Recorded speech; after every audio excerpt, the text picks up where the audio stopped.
Hey, what's up, everybody? Welcome back to the Political Education for Freedom podcast, Woodson's Wisdom, the Black History Edition.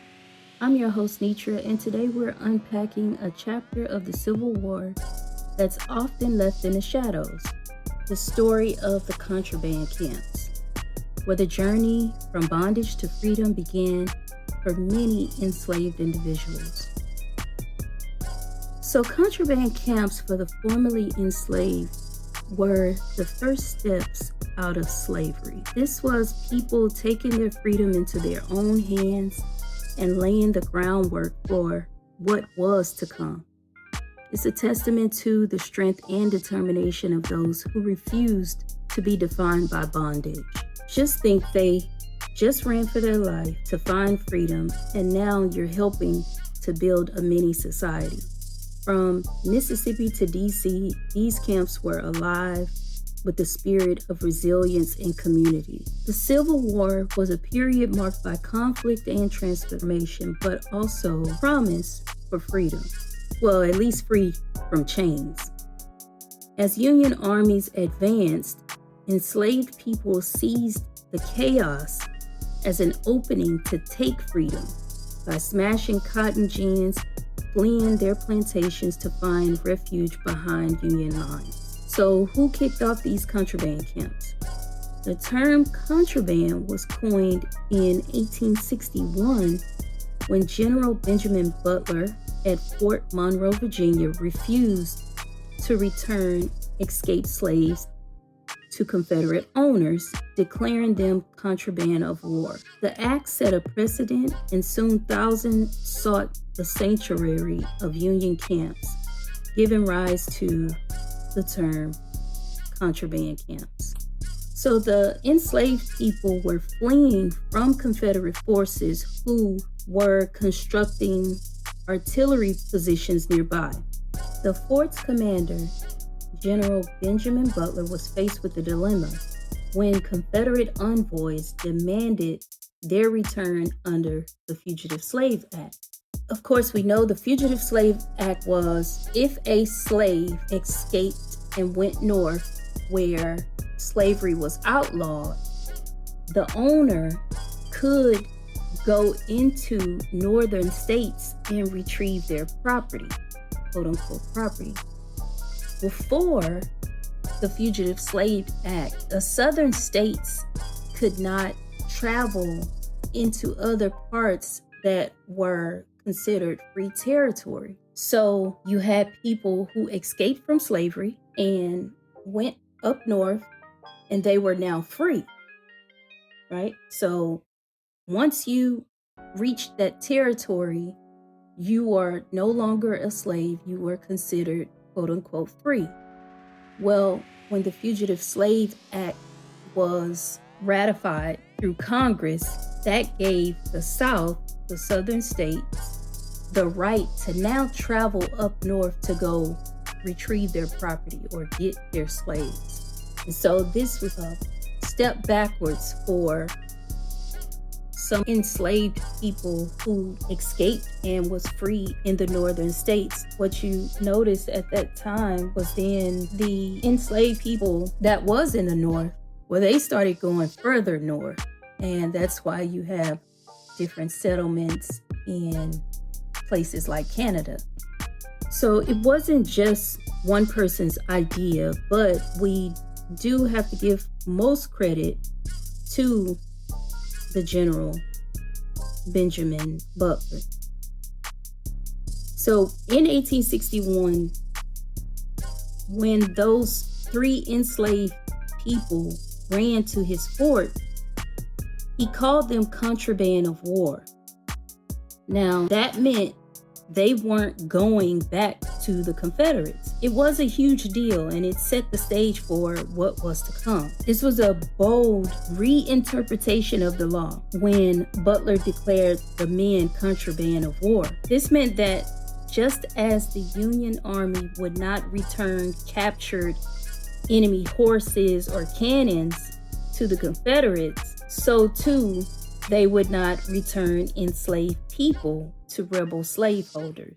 These individuals were considered property, being used to support the Confederate war efforts, and thus, by denying their return, the Union could weaken the Confederacy. And it was a pretty bold move if you think about what he did. He said, well, you consider them property, so if the rules of war doesn't permit us to return property during war, then we won't return all of the property.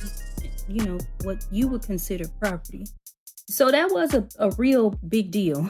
This decision marked a turning point. Word got out, and soon thousands of enslaved people were making a break for Union lines, hoping for that, quote, contraband status. The influx led to the establishment of contraband camps near Union military bases and forts. These camps were essentially the first refugee camps for African Americans escaping slavery. The Union Army saw the need to manage the influx, and they started setting up camps proactively near their territories. But they wasn't just any camps, they were makeshift communities where freedom began to take shape. But life in the contraband camps was far from easy. There was overcrowding, disease, and scarcity of food and shelter. Despite the harsh conditions, the camps represented a liminal space between slavery and freedom. For the first time, many of the residents, I guess if we consider them residents, could make decisions about their lives, work for wages, receive education, and practice their faith openly. The camps became incubators for a new beginning. Schools and churches were established, and with the help of abolitionists and Union soldiers, many residents learned to read and write. The camps were not just shelter from the brutality of slavery, but were also platforms for the formerly enslaved to assert their dignity, humanity, and desire for a fully realized freedom. The legacy of the contraband camps is complex. They were both a symbol of the Union's evolving stance on slavery, moving from a war for the Union to a war for freedom, and a testament to the resilience and agency of African Americans in the face of systemic oppression. The camps laid the groundwork for the Reconstruction era's attempts at redefining citizenship and rights in the United States. We left everything behind, driven by the faint whisper of freedom, risking it all on the chance of life where we could claim our humanity. Now, we have all these camps. Who's running it? Who's running the show? Well, it varied from camp to camp. Sure, the Union Army had a hand in it, but don't sleep on the role of the freed folks themselves. Along with abolitionists and some government officials, they all played a part in turning these camps into more than just places to crash. We're talking schools, churches, even courts set up by the resident themselves. Here are a few key figures that were instrumental in establishing these camps all over the Union territories. Susie King Taylor contributed significantly during the Civil War. She was born into slavery in Georgia and gained her freedom during the war. Taylor served as a nurse and a teacher for the Union Army, teaching both children and adults in contraband camps, making her one of the first African American educators to teach freedmen openly in Georgia. Reverend John Eaton is another historical figure who played a significant role during the Civil War and in the administration of contraband camps. He was appointed as chaplain of the 27th Ohio Infantry and later became the superintendent of freedmen in the Department of Tennessee, where he organized contraband camps and helped improve the living conditions and education for the freed people. Mary Peake, another historical figure, born to a free Black woman, she started teaching African American children and adults, both free and enslaved, in Hampton, Virginia before the Civil War. During the war, she taught at contraband camp at Fort Monroe. She's often cited as one of the first teachers to educate freedmen under the Emancipation Oath. And like I mentioned before, these camps, although it was a refuge, it wasn't a paradise. There were overcrowding, they were under-resourced. They posed new challenges, yet within these constraints, vibrant communities emerged, and the formerly enslaved people created some semblance of normalcy in the shadow of war. The contraband camps were the first steps toward emancipation long before the war's end. They were incubators of freedom, where the formerly enslaved began to redefine their lives on their own terms. The legacy of these camps is a testament to the indomitable will to survive and thrive against all odds. They remind us of the resilience and agencies of those who, in the midst of upheaval, laid the foundations for their future. As we reflect on the stories of the contraband camps, let's remember the profound transformations that occurred within these enclaves of hope. They remind us of the enduring human spirit's capacity to find light in the darkest of time and to forge new paths toward freedom and justice.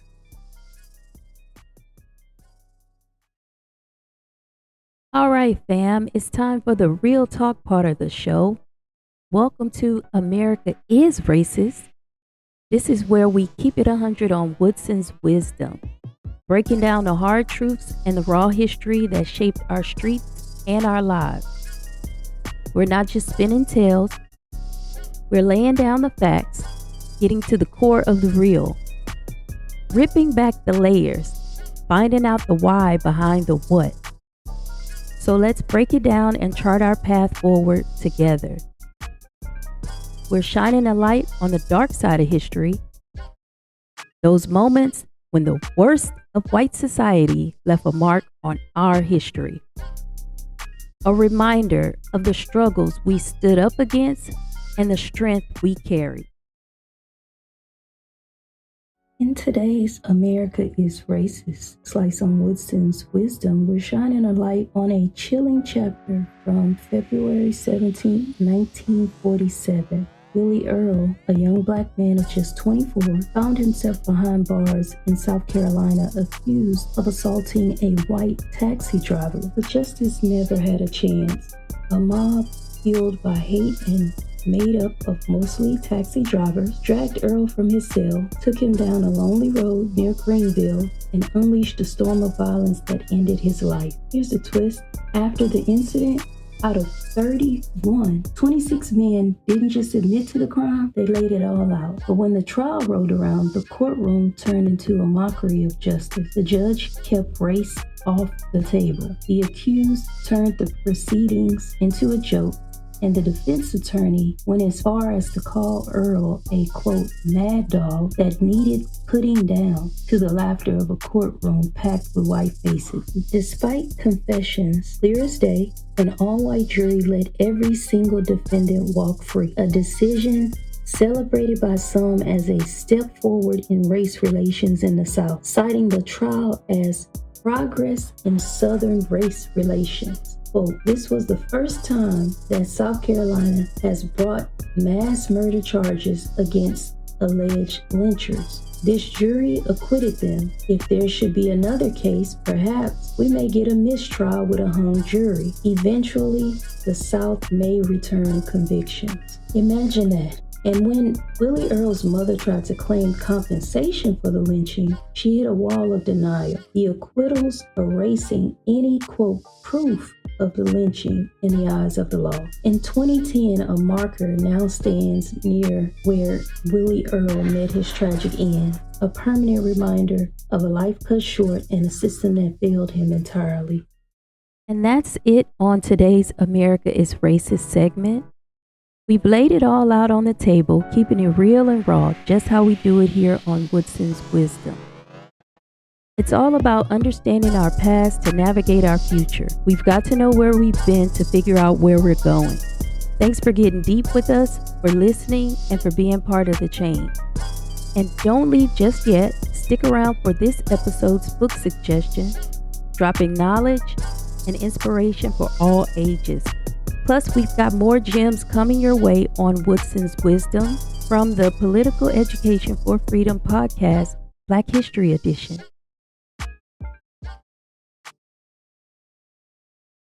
To honor the memory and spirit of those who lived through these times, I recommend Freedom's a Calling Me.